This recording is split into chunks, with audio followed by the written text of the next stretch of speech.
Chapter 12. The Adventure of the Copper Beeches. "To the man who loves art for its own sake," remarked Sherlock Holmes, tossing aside the advertisement sheet of the Daily Telegraph. "It is frequently in its least important and lowliest manifestations that the keenest pleasure is to be derived. It is pleasant to me to observe, Watson, that you have so far grasped this truth, that in these little records of our cases which you have been good enough to draw up, and, I am bound to say, occasionally to embellish, you have given prominence not so much to the many causes célèbres and sensational trials in which I have figured, but rather to those incidents which may have been trivial in themselves, but which have given room for those faculties of deduction and of logical synthesis which I have made my special province.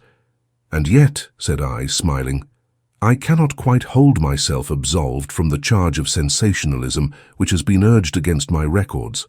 "So you have erred, perhaps," he observed, taking up a glowing cinder with the tongs and lighting with it the long cherry-wood pipe, which was wont to replace his clay when he was in a disputatious rather than a meditative mood. "You have erred, perhaps, in attempting to put colour and life into each of your statements, instead of confining yourself to the task of placing upon record that severe reasoning from cause to effect, which is really the only notable feature about the thing." "It seems to me that I have done you full justice in the matter," I remarked with some coldness, for I was repelled by the egotism which I had more than once observed to be a strong factor in my friend's singular character. "No, it is not selfishness or conceit," said he, answering as was his wont, my thoughts rather than my words. "If I claim full justice for my art, it is because it is an impersonal thing, a thing beyond myself. Crime is common, logic is rare. Therefore it is upon the logic rather than upon the crime that you should dwell. You have degraded what should have been a course of lectures into a series of tales." It was a cold morning of the early spring, and we sat after breakfast on either side of a cheery fire in the old room at Baker Street.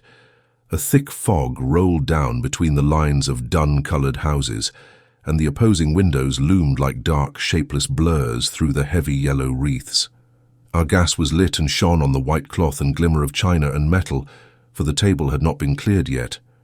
Sherlock Holmes had been silent all the morning, dipping continuously into the advertisement columns of a succession of papers, until at last, having apparently given up his search, he had emerged in no very sweet temper to lecture me upon my literary shortcomings. "At the same time," he remarked after a pause, during which he had sat puffing at his long pipe and gazing down into the fire, "you can hardly be open to a charge of sensationalism, for out of these cases which you have been so kind as to interest yourself in, a fair proportion do not treat of crime, in its legal sense at all.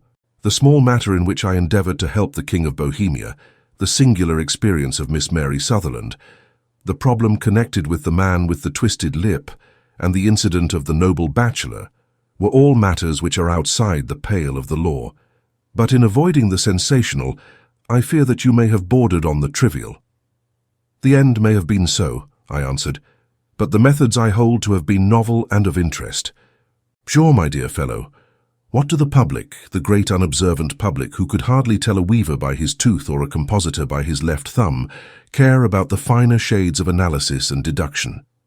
But indeed, if you are trivial, I cannot blame you, for the days of the great cases are past.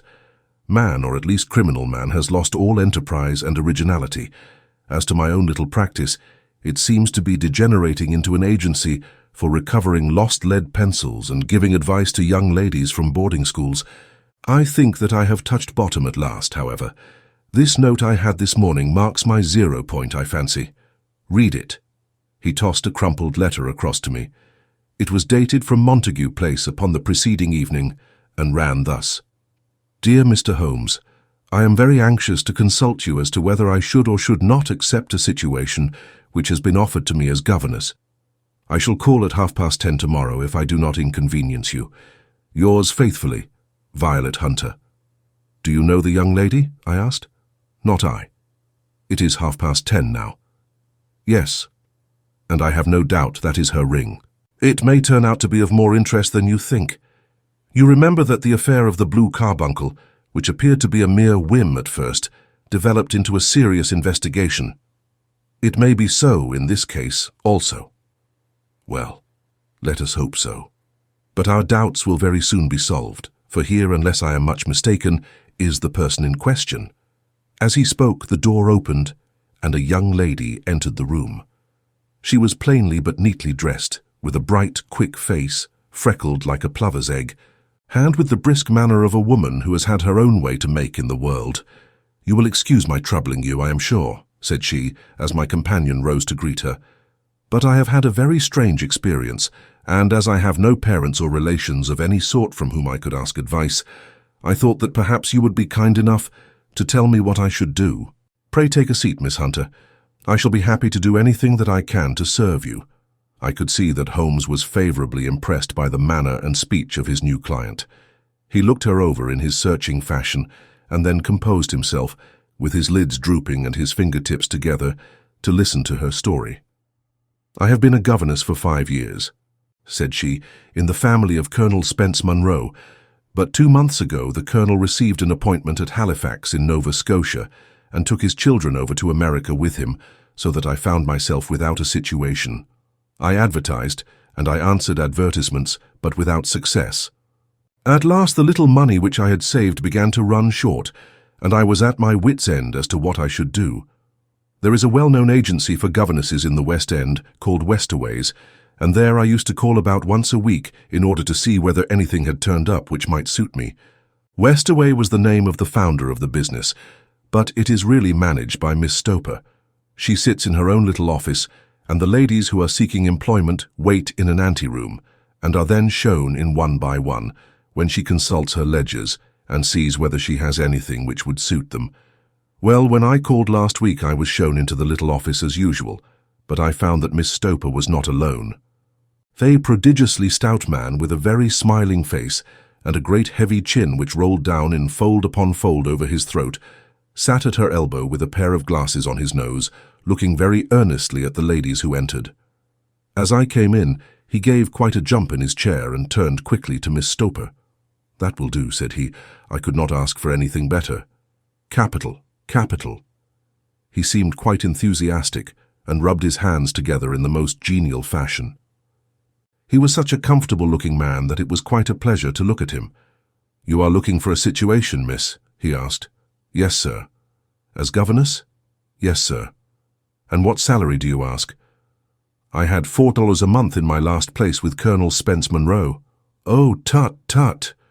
"Sweating, rank sweating," he cried, throwing his fat hands out into the air like a man who is in a boiling passion. "How could anyone offer so pitiful a sum to a lady with such attractions and accomplishments?" "My accomplishments, sir, may be less than you imagine," said I. "A little French, a little German, music and drawing." "Tut, tut," he cried.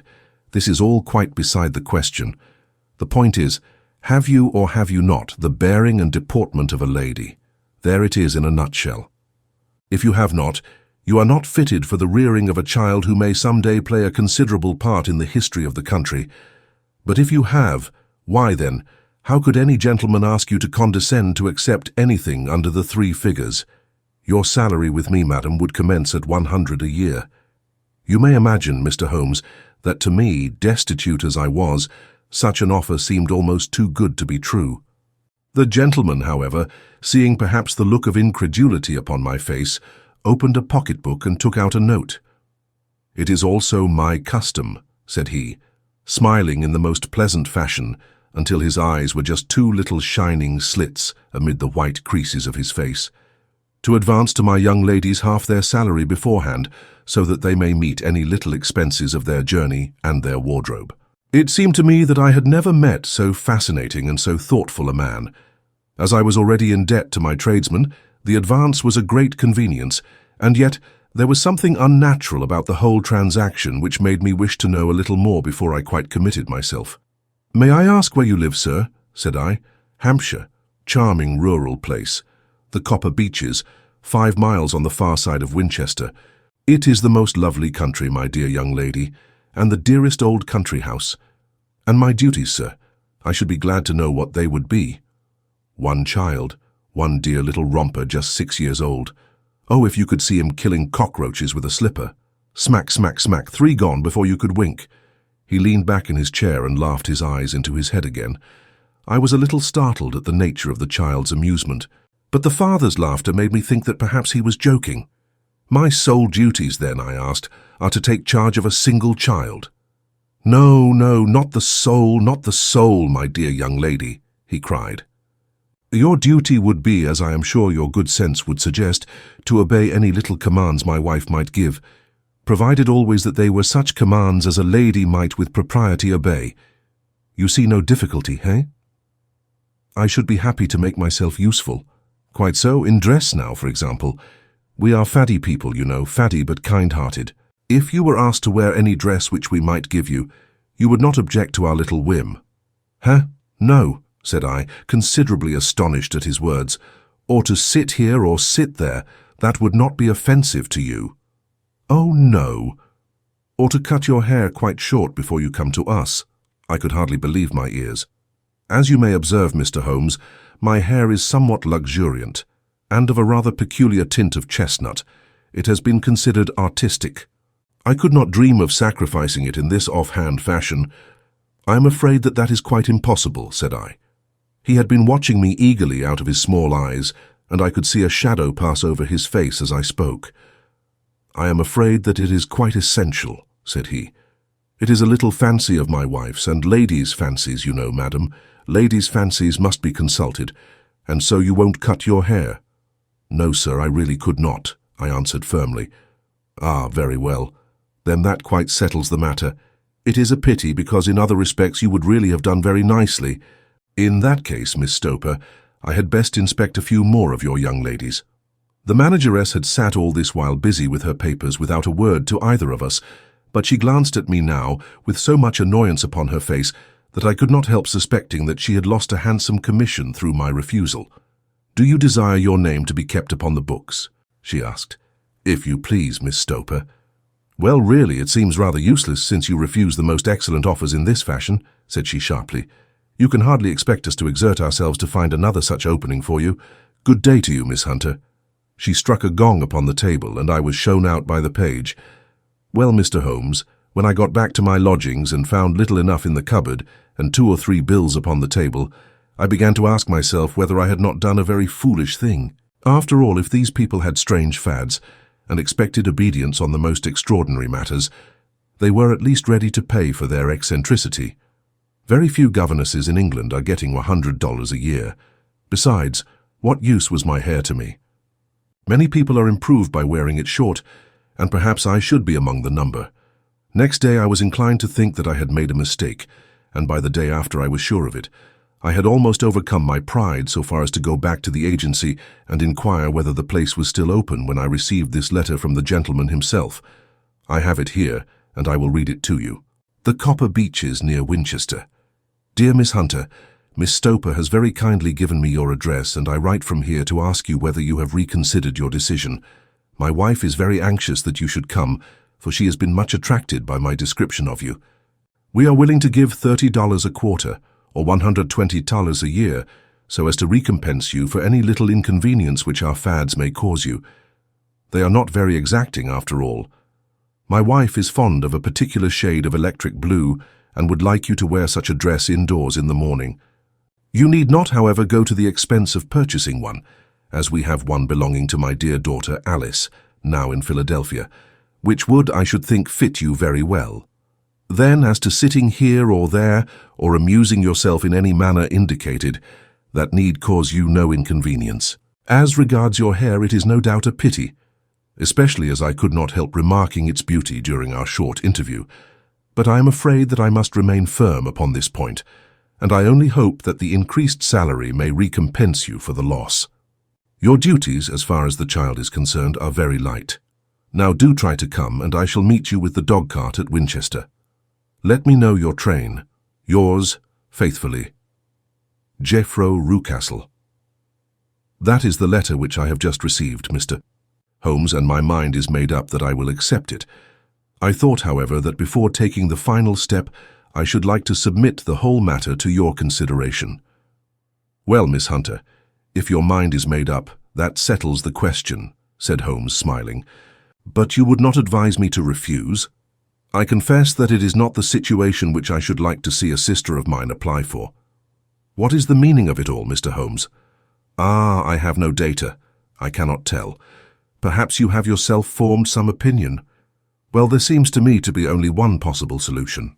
Mr. Rucastle seemed to be a very kind, good-natured man. Is it not possible that his wife is a lunatic, that he desires to keep the matter quiet for fear she should be taken to an asylum, and that he humors her fancies in every way in order to prevent an outbreak? That is a possible solution. In fact, as matters stand, it is the most probable one. But in any case, it does not seem to be a nice household for a young lady. But the money, Mr. Holmes, the money. Well, yes, of course the pay is good, too good. That is what makes me uneasy. Why should they give you $120 a year when they could have their pick for 40? There must be some strong reason behind. I thought that if I told you the circumstances, you would understand afterwards, if I wanted your help. I should feel so much stronger if I felt that you were at the back of me. Oh, you may carry that feeling away with you. I assure you that your little problem promises to be the most interesting, which has come my way for some months. There is something distinctly novel about some of the features. If you should find yourself in doubt or in danger... Danger? What danger do you foresee? Holmes shook his head gravely. It would cease to be a danger if we could define it, said he. But at any time, day or night, a telegram would bring me down to your help. That is enough.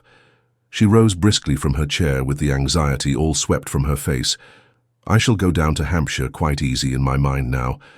I shall write to Mr. Rucastle at once, sacrifice my poor hair tonight, and start for Winchester tomorrow.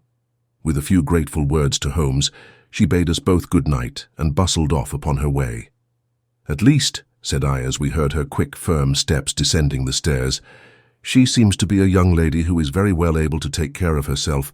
And she would need to be, said Holmes gravely. I'm much mistaken if we do not hear from her before many days are past. It was not very long before my friend's prediction was fulfilled. A fortnight went by, during which I frequently found my thoughts turning in her direction and wondering what strange side alley of human experience this lonely woman had strayed into.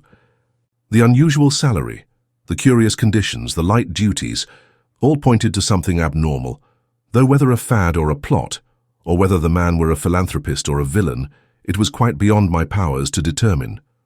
As to Holmes, I observed that he sat frequently for half an hour on end, with knitted brows and an abstracted air. But he swept the matter away with a wave of his hand when I mentioned it. "Data, data, data," he cried impatiently. "I can't make bricks without clay." And yet he would always wind up by muttering that no sister of his should ever have accepted such a situation. The telegram which we eventually received came late. One night, just as I was thinking of turning in, and Holmes was settling down to one of those all-night chemical researches, which he frequently indulged in, when I would leave him stooping over a retort and a test tube at night, and find him in the same position when I came down to breakfast in the morning. He opened the yellow envelope and then, glancing at the message, threw it across to me. "Just look up the trains in Bradshaw," said he, and turned back to his chemical studies. The summons was a brief and urgent one. "Please be at the Black Swan Hotel at Winchester at midday tomorrow," it said. "Do come, I am at my wit's end. Hunter." "Will you come with me?" asked Holmes, glancing up. "I should wish to. Just look it up, then." "There is a train at 9:30, said I, glancing over my Bradshaw. "It is due at Winchester at 11:30. That will do very nicely. Then perhaps I had better postpone my analysis of the acetones, as we may need to be at our best in the morning." By 11 o'clock the next day, we were well upon our way to the old English capital. Holmes had been buried in the morning papers all the way down, but after we had passed the Hampshire border, he threw them down and began to admire the scenery. It was an ideal spring day, a light blue sky flecked with little fleecy white clouds drifting across from west to east. The sun was shining very brightly, and yet there was an exhilarating nip in the air which set an edge to a man's energy.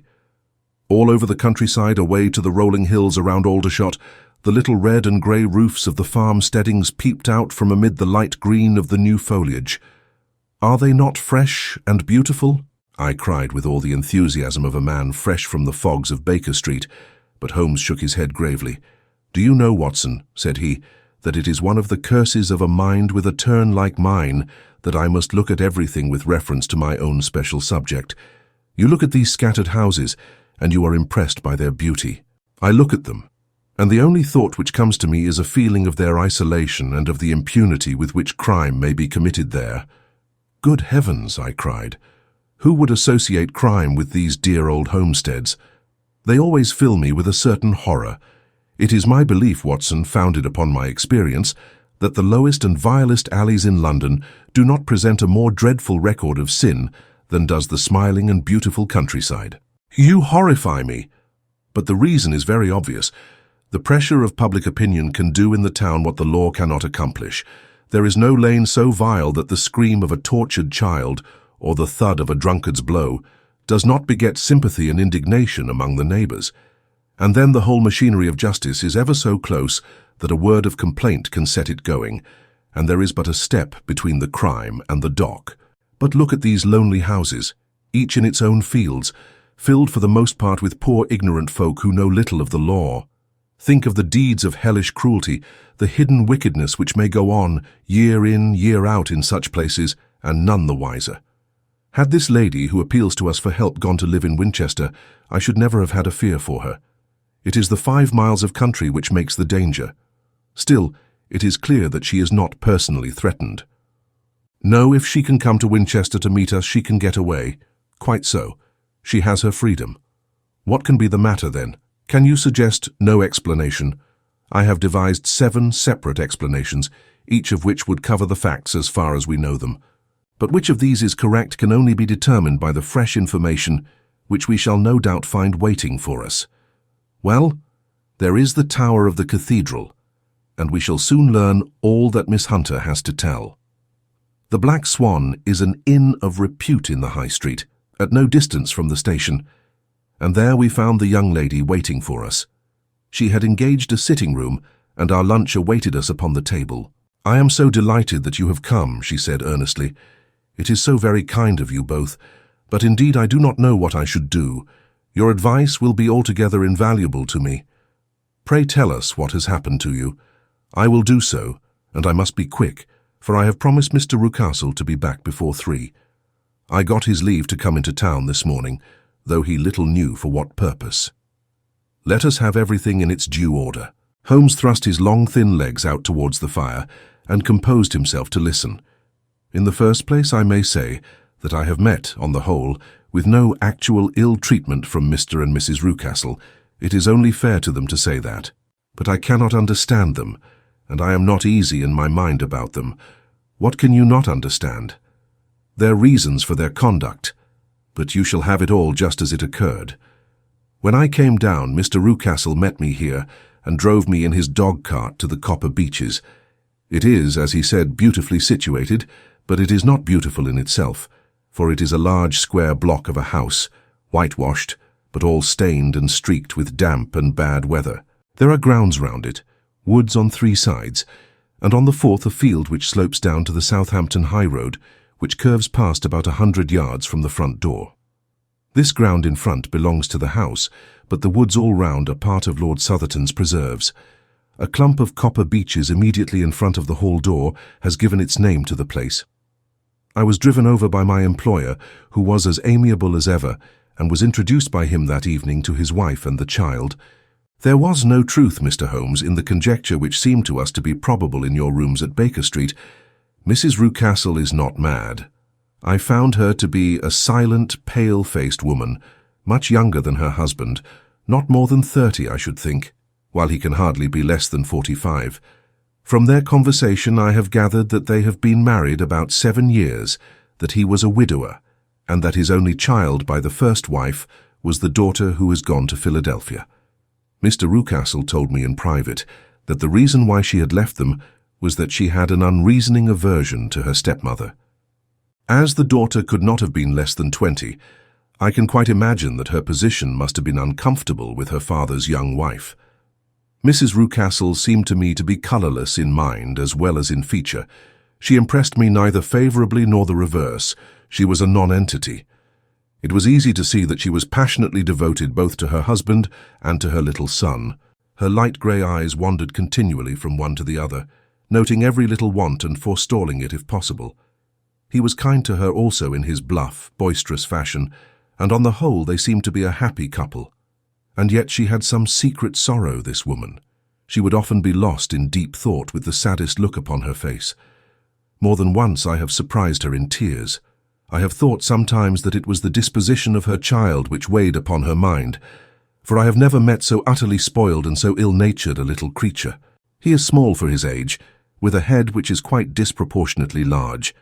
His whole life appears to be spent in an alternation between savage fits of passion and gloomy intervals of sulking. Giving pain to any creature weaker than himself seems to be his one idea of amusement, and he shows quite remarkable talent in planning the capture of mice, little birds, and insects.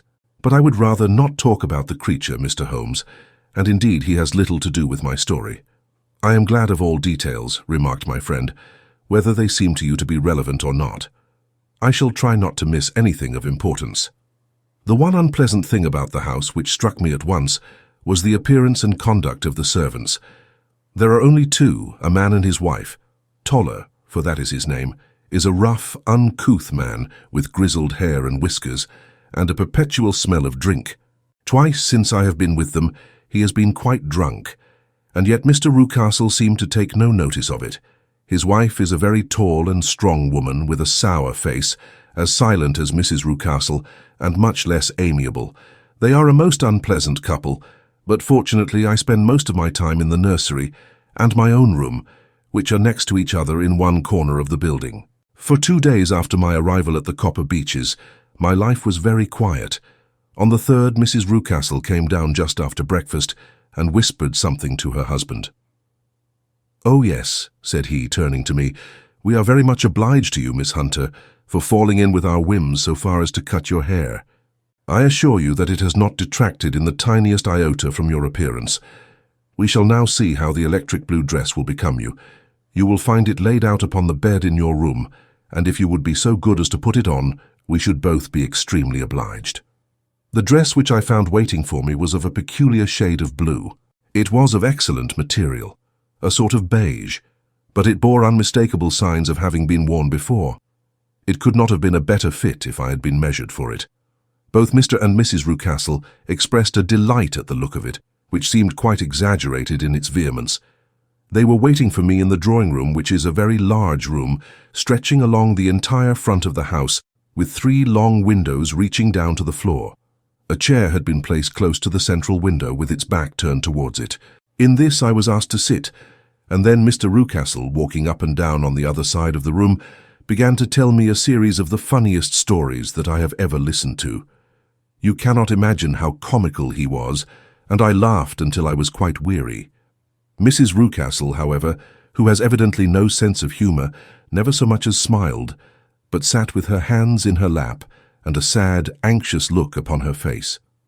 After an hour or so, Mr. Rucastle suddenly remarked that it was time to commence the duties of the day, and that I might change my dress and go to little Edward in the nursery. 2 days later, this same performance was gone through under exactly similar circumstances. Again I changed my dress, again I sat in the window, and again I laughed very heartily at the funny stories of which my employer had an immense repertoire, and which he told inimitably. Then he handed me a yellow-backed novel, and moving my chair a little sideways that my own shadow might not fall upon the page, he begged me to read aloud to him. I read for about 10 minutes, beginning in the heart of a chapter, and then suddenly in the middle of a sentence he ordered me to cease and to change my dress. You can easily imagine, Mr. Holmes, how curious I became as to what the meaning of this extraordinary performance could possibly be. They were always very careful, I observed, to turn my face away from the window, so that I became consumed with the desire to see what was going on behind my back. At first it seemed to be impossible, but I soon devised a means. My hand mirror had been broken, so a happy thought seized me, and I concealed a piece of the glass in my handkerchief. On the next occasion, in the midst of my laughter, I put my handkerchief up to my eyes, and was able with a little management to see all that there was behind me. I confess that I was disappointed. There was nothing. At least that was my first impression. At the second glance, however, I perceived that there was a man standing in the Southampton Road, a small bearded man in a grey suit, who seemed to be looking in my direction. The road is an important highway, and there are usually people there. This man, however, was leaning against the railings which bordered our field and was looking earnestly up. I lowered my handkerchief and glanced at Mrs. Rucastle to find her eyes fixed upon me with a most searching gaze. She said nothing, but I am convinced that she had divined that I had a mirror in my hand and had seen what was behind me. She rose at once. "Jeffro," said she, "there is an impertinent fellow upon the road there who stares up at Miss Hunter." "No friend of yours, Miss Hunter?" he asked. "No, I know no one in these parts." "Dear me, how very impertinent. Kindly turn round and motion to him to go away. Surely it would be better to take no notice." "No, no, we should have him loitering here always. Kindly turn round and wave him away like that." I did as I was told, and at the same instant Mrs. Rucastle drew down the blind. That was a week ago, and from that time I have not sat again in the window, nor have I worn the blue dress, nor seen the man in the road. "Pray continue," said Holmes. "Your narrative promises to be a most interesting one." "You will find it rather disconnected, I fear, and there may prove to be little relation between the different incidents of which I speak. On the very first day that I was at the Copper Beeches, Mr. Rucastle took me to a small outhouse which stands near the kitchen door. As we approached it, I heard the sharp rattling of a chain and the sound as of a large animal moving about. "Look in here," said Mr. Rucastle, showing me a slit between two planks. "Is he not a beauty?"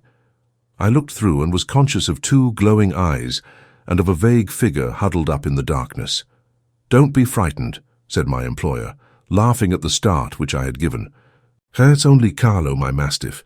I call him mine, but really old Toller, my groom, is the only man who can do anything with him. We feed him once a day, and not too much then, so that he is always as keen as mustard. Toller lets him loose every night, and God help the trespasser whom he lays his fangs upon. For goodness sake, don't you ever on any pretext set your foot over the threshold at night, for it's as much as your life is worth." The warning was no idle one, for 2 nights later I happened to look out of my bedroom window about 2 o'clock in the morning. It was a beautiful moonlight night, and the lawn in front of the house was silvered over and almost as bright as day. I was standing, wrapped in the peaceful beauty of the scene, when I was aware that something was moving under the shadow of the Copper Beeches. As it emerged into the moonshine, I saw what it was.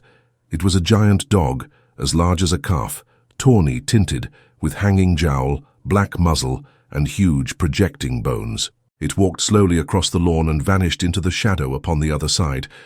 That dreadful sentinel sent a chill to my heart, which I do not think that any burglar could have done. And now I have a very strange experience to tell you. I had, as you know, cut off my hair in London, and I had placed it in a great coil at the bottom of my trunk. One evening, after the child was in bed, I began to amuse myself by examining the furniture of my room and by rearranging my own little things. There was an old chest of drawers in the room, the 2 upper ones empty and open, the lower one locked. I had filled the first 2 with my linen, and as I had still much to pack away, I was naturally annoyed at not having the use of the 3rd drawer. It struck me that it might have been fastened by a mere oversight, so I took out my bunch of keys and tried to open it. The very first key fitted to perfection, and I drew the drawer open. There was only one thing in it, but I am sure that you would never guess what it was. It was my coil of hair. I took it up and examined it. It was of the same peculiar tint and the same thickness. But then the impossibility of the thing obtruded itself upon me. How could my hair have been locked in the drawer?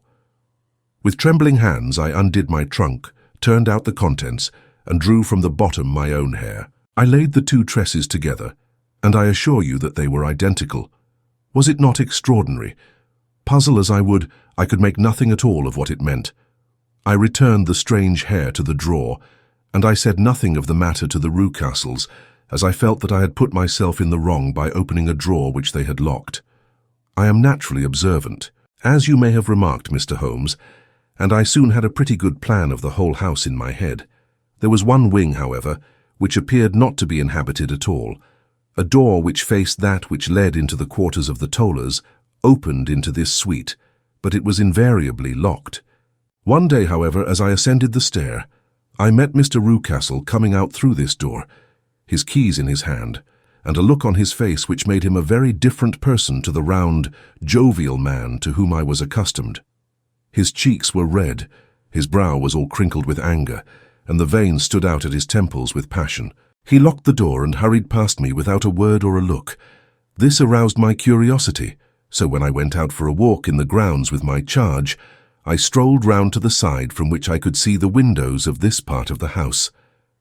There were 4 of them in a row, 3 of which were simply dirty, while the 4th was shuttered up. They were evidently all deserted. As I strolled up and down, glancing at them occasionally, Mr. Rucastle came out to me, looking as merry and jovial as ever. "Ah," said he, "you must not think me rude if I passed you without a word, my dear young lady. I was preoccupied with business matters." I assured him that I was not offended.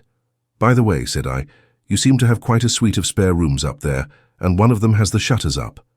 He looked surprised and, as it seemed to me, a little startled at my remark. "Photography is one of my hobbies," said he. "I've made my dark room up there, but dear me, what an observant young lady we have come upon. Who would have believed it? Who would have ever believed it?" He spoke in a jesting tone, but there was no jest in his eyes as he looked at me. I read suspicion there and annoyance, but no jest. Well, Mr. Holmes, from the moment that I understood that there was something about that suite of rooms which I was not to know, I was all on fire to go over them. It was not mere curiosity, though I have my share of that. It was more a feeling of duty, a feeling that some good might come from my penetrating to this place. They talk of woman's instinct. Perhaps it was woman's instinct which gave me that feeling. At any rate, it was there, and I was keenly on the lookout for any chance to pass the forbidden door. It was only yesterday that the chance came. I may tell you that, besides Mr. Rucastle, both Toller and his wife find something to do in these deserted rooms, and I once saw him carrying a large black linen bag with him through the door. Recently he has been drinking hard, and yesterday evening he was very drunk, and when I came upstairs there was the key in the door. I have no doubt at all that he had left it there. Mr. and Mrs. Rucastle were both downstairs, and the child was with them, so that I had an admirable opportunity. I turned the key gently in the lock, opened the door and slipped through. There was a little passage in front of me, unpapered and uncarpeted, which turned at a right angle at the farther end. Round this corner were 3 doors in a line, the first and third of which were open. They each led into an empty room, dusty and cheerless, with 2 windows in the one and one in the other, so thick with dirt that the evening light glimmered dimly through them. The centre door was closed, and across the outside of it had been fastened one of the broad bars of an iron bed, padlocked at one end to a ring in the wall, and fastened at the other with stout cord. The door itself was locked as well, and the key was not there. This barricaded door corresponded clearly with the shuttered window outside, and yet I could see by the glimmer from beneath it that the room was not in darkness. Evidently there was a skylight which let in light from above. As I stood in the passage gazing at the sinister door and wondering what secret it might veil, I suddenly heard the sound of steps within the room and saw a shadow pass backward and forward against the little slit of dim light which shone out from under the door. A mad, unreasoning terror rose up in me at the sight, Mr. Holmes. My overstrung nerves failed me suddenly, and I turned and ran as though some dreadful hand were behind me clutching at the skirt of my dress. I rushed down the passage, through the door, and straight into the arms of Mr. Rucastle, who was waiting outside. "So," said he, smiling, "it was you, then? I thought that it must be when I saw the door open." "Oh, I am so frightened," I panted. "My dear young lady, my dear young lady." You cannot think how caressing and soothing his manner was, and what has frightened you, my dear young lady? But his voice was just a little too coaxing. He overdid it. I was keenly on my guard against him. "I was foolish enough to go into the empty wing," I answered. "But it is so lonely and eerie in this dim light that I was frightened and ran out again. Oh, it is so dreadfully still in there." "Only that?" said he, looking at me keenly. "Why, what did you think?" I asked. "Why do you think that I lock this door? I am sure that I do not know. It is to keep people out who have no business there. Do you see?" He was still smiling in the most amiable manner. "I am sure if I had known—" "Well then, you know now, and if you ever put your foot over that threshold again—" Here in an instant the smile hardened into a grin of rage, and he glared down at me with the face of a demon. "I'll throw you to the mastiff." I was so terrified that I do not know what I did. I suppose that I must have rushed past him into my room. I remember nothing until I found myself lying on my bed, trembling all over. Then I thought of you, Mr. Holmes. I could not live there longer without some advice. I was frightened of the house, of the man, of the woman, of the servants, even of the child. They were all horrible to me. If I could only bring you down, all would be well. Of course I might have fled from the house, but my curiosity was almost as strong as my fears. My mind was soon made up. I would send you a wire. I put on my hat and cloak, went down to the office, which is about half a mile from the house, and then returned, feeling very much easier. A horrible doubt came into my mind as I approached the door lest the dog might be loose, but I remembered that Toller had drunk himself into a state of insensibility that evening, and I knew that he was the only one in the household who had any influence with the savage creature, or who would venture to set him free. I slipped in safety and lay awake half the night in my joy at the thought of seeing you. I had no difficulty in getting leave to come into Winchester this morning, but I must be back before 3 o'clock, for Mr. and Mrs. Rucastle are going on a visit, and will be away all the evening, so that I must look after the child. Now I have told you all my adventures, Mr. Holmes, and I should be very glad if you could tell me what it all means, and above all, what I should do. Holmes and I had listened spellbound to this extraordinary story. My friend rose now and paced up and down the room, his hands in his pockets and an expression of the most profound gravity upon his face. "Is Toller still drunk?" he asked. "Yes. I heard his wife tell Mrs. Rucastle that she could do nothing with him." "That is well. And the Rucastles go out tonight?" "Yes." "Is there a cellar with a good strong lock?" "Yes, the wine cellar." "You seem to me to have acted all through this matter like a very brave and sensible girl, Miss Hunter. Do you think that you could perform one more feat? I should not ask it of you if I did not think you a quite exceptional woman." "I will try. What is it?" "We shall be at the Copper Beeches by 7 o'clock, my friend and I. The Rucastles will be gone by that time, and Toller will, we hope, be incapable. There only remains Mrs. Toller, who might give the alarm. If you could send her into the cellar on some errand, and then turn the key upon her, you would facilitate matters immensely." "I will do it." "Excellent. We shall then look thoroughly into the affair. Of course, there is only one feasible explanation. You have been brought there to personate someone, and the real person is imprisoned in this chamber. That is obvious. As to who this prisoner is, I have no doubt that it is the daughter, Miss Alice Rucastle, if I remember right, who was said to have gone to America.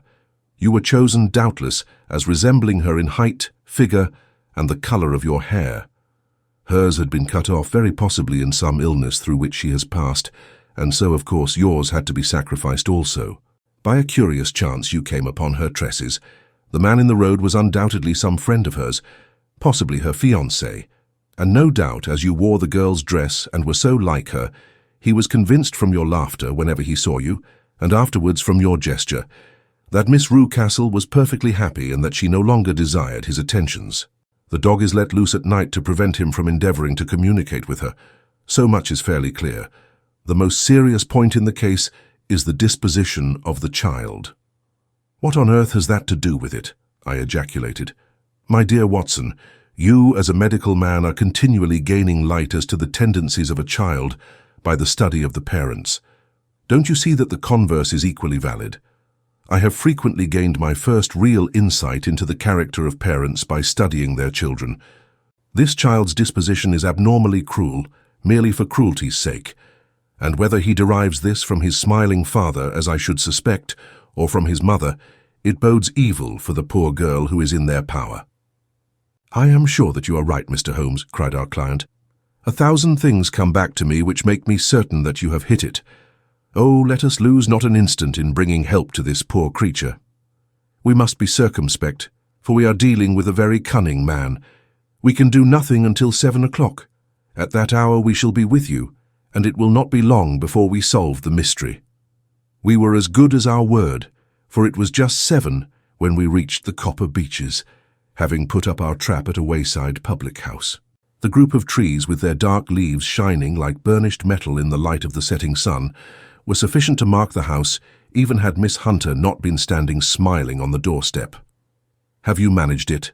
asked Holmes. A loud thudding noise came from somewhere downstairs. "That is Mrs. Toller in the cellar," said she. "Her husband lies snoring on the kitchen rug. Here are his keys, which are the duplicates of Mr. Rucastle's." "You have done well indeed," cried Holmes with enthusiasm. "Now lead the way, and we shall soon see the end of this black business." We passed up the stair, unlocked the door, followed on down a passage, and found ourselves in front of the barricade which Miss Hunter had described. Holmes cut the cord and removed the transverse bar. Then he tried the various keys in the lock, but without success. No sound came from within, and at the silence Holmes's face clouded over. "I trust that we are not too late," said he. "I think, Miss Hunter, that we had better go in without you. Now, Watson, put your shoulder to it, and we shall see whether we cannot make our way in." It was an old rickety door, and gave at once before our united strength. Together we rushed into the room. It was empty. There was no furniture save a little pallet bed, a small table, and a basketful of linen. The skylight above was open and the prisoner gone. "There has been some villainy here," said Holmes. "This beauty has guessed Miss Hunter's intentions and has carried his victim off." "But how?" "Through the skylight. We shall soon see how he managed it." He swung himself up onto the roof. "Ah, yes," he cried. "Here's the end of a long light ladder against the eaves. That is how he did it." "But it is impossible," said Miss Hunter. "The ladder was not there when the Rucastles went away. He has come back and done it. I tell you that he is a clever and dangerous man. I should not be very much surprised if this were he whose step I hear now upon the stair. I think, Watson, that it would be as well for you to have your pistol ready." The words were hardly out of his mouth before a man appeared at the door of the room, a very fat and burly man with a heavy stick in his hand. Miss Hunter screamed and shrunk against the wall at the sight of him, but Sherlock Holmes sprang forward and confronted him. "You villain," said he, "where's your daughter?" The fat man cast his eyes round and then up at the open skylight. "It is for me to ask you that," he shrieked. "You thieves! Spies and thieves! I have caught you, have I? You are in my power. I'll serve you." He turned and clattered down the stairs as hard as he could go. "He's gone for the dog," cried Miss Hunter. "I have my revolver," said I. "Better close the front door," cried Holmes, and we all rushed down the stairs together. We had hardly reached the hall when we heard the baying of a hound, and then a scream of agony, with a horrible worrying sound which it was dreadful to listen to. An elderly man with a red face and shaking limbs came staggering out at a side door. "My God!" he cried. "Someone has loosed the dog. It's not been fed for 2 days. Quick, quick, or it'll be too late." Holmes and I rushed out and round the angle of the house, with Toller hurrying behind us. There was the huge, famished brute, its black muzzle buried in Rucastle's throat, while he writhed and screamed upon the ground. Running up, I blew its brains out, and it fell over with its keen white teeth still meeting in the great creases of his neck. With much labor we separated them and carried him, living but horribly mangled, into the house. We laid him upon the drawing-room sofa, and having dispatched the sobered Toller to bear the news to his wife, I did what I could to relieve his pain. We were all assembled round him when the door opened and a tall, gaunt woman entered the room. "Mrs. Toller," cried Miss Hunter. "Yes, miss. Mr. Rucastle let me out when he came back before he went up to you. Ah, miss, it is a pity you didn't let me know what you were planning, for I would have told you that your pains were wasted." "Ha!" said Holmes, looking keenly at her. "It is clear that Mrs. Toller knows more about this matter than anyone else."